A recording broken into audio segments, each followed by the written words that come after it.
بسم اللہ الرحمن الرحیم۔ السلام علیکم ناظرین، سبق کا اگلا ایپیسوڈ آپ کی خدمت میں پیش کیا جا رہا ہے۔ رسول اللہ صلی اللہ علیہ وسلم اور صحابہ کرام کی زندگی دنیا میں کیسی تھی اور وہ دنیا سے کیسے الگ رہے۔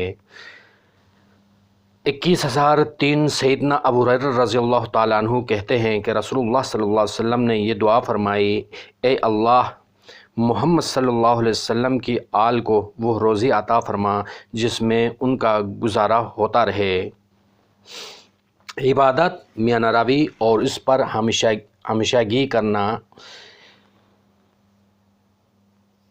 21,004 سیدنا ابو ہریرہ رضی اللہ تعالیٰ عنہ سے راوی ہے کہ رسول اللہ صلی اللہ علیہ وسلم نے فرمایا: کسی بھی شخص کو اس کے عملوں کی وجہ سے نجات نہیں ہوگی بلکہ اللہ کی رحمت سے ہوگی۔ لوگوں نے پوچھا کہ کیا آپ صلی اللہ علیہ وسلم کو بھی نہیں؟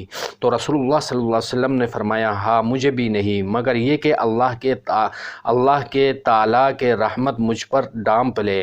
اور فرمایا: میاں نراوی سے عمل کرو اور اللہ سے قربت حاصل کرو، اور صبح و شام اور پچھلی رات میں عبادت کرو، اور میاں نراوی سے عمل کرنا تمہیں منزل مقصود یعنی جنت تک پہنچا دے گا۔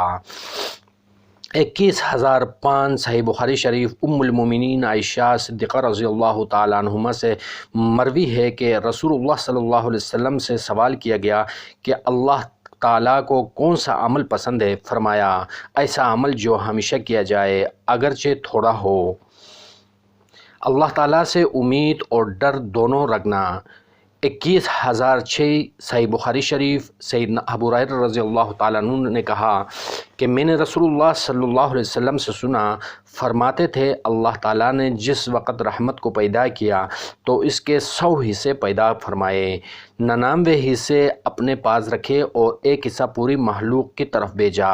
پس اگر کافر لوگ اللہ کے پاس والی تمام رحمت کو جان لے تو باوجود اپنے کفر و شرک وغیرہ کے کبھی بھی جنت سے نا امید نہ ہو، اور اگر مومن اللہ کے یہاں کے تمام مذاہب کو جان لے تو باوجود اپنے عقیدہ ایمان سے اور عمل صالح کے دوزخ سے نڈر نہ ہو۔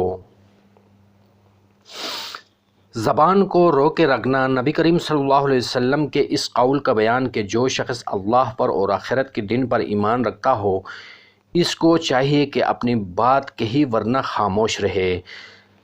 21,007 صحیح بخاری شریف سیدنا سہیل بن سعید رضی اللہ تعالیٰ عنہ سے روایت ہے کہ رسول اللہ صلی اللہ علیہ وسلم نے فرمایا: جو شخص مجھے اپنی زبان اور شرمگاہ کی ضمانت دے تو میں اس کے لیے جنت کی ضمانت دیتا ہوں، یعنی حقوق اللہ اور حقوق عباد میں کبھی ان دونوں کا غلط استعمال نہ ہو۔ صحیح بخاری شریف 21,008 سیدنا ابو ہریرہ رضی اللہ تعالیٰ عنہ سے روایت ہے کہ رسول اللہ صلی اللہ علیہ وسلم نے فرمایا: انسان اچانک کبھی اللہ کی رضا کی کوئی بات کہہ دیتا ہے اور وہ اسے کوئی اہمیت نہیں دیتا تو اللہ تعالیٰ اس کی وجہ سے اس کے درجے بلند کرتا ہے۔ کبھی انسان کوئی بات اللہ تعالیٰ کی ناراضگی کی کہہ دیتا ہے اور وہ اسے کوئی بڑا گناہ نہیں سمجھتا، حالانکہ اس کی وجہ سے جہنم میں گر جاتا ہے۔ گناہوں سے باز رہنے کا بیان۔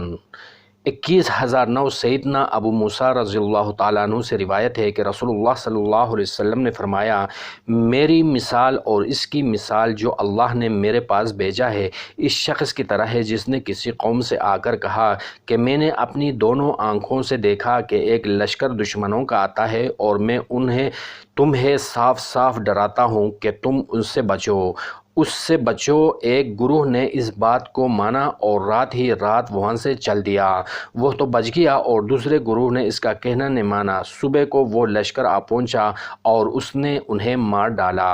صدق اللہ العظیم۔ اگلے ایپیسوڈ تک اجازت دیجیے۔ اللہ نگہبان۔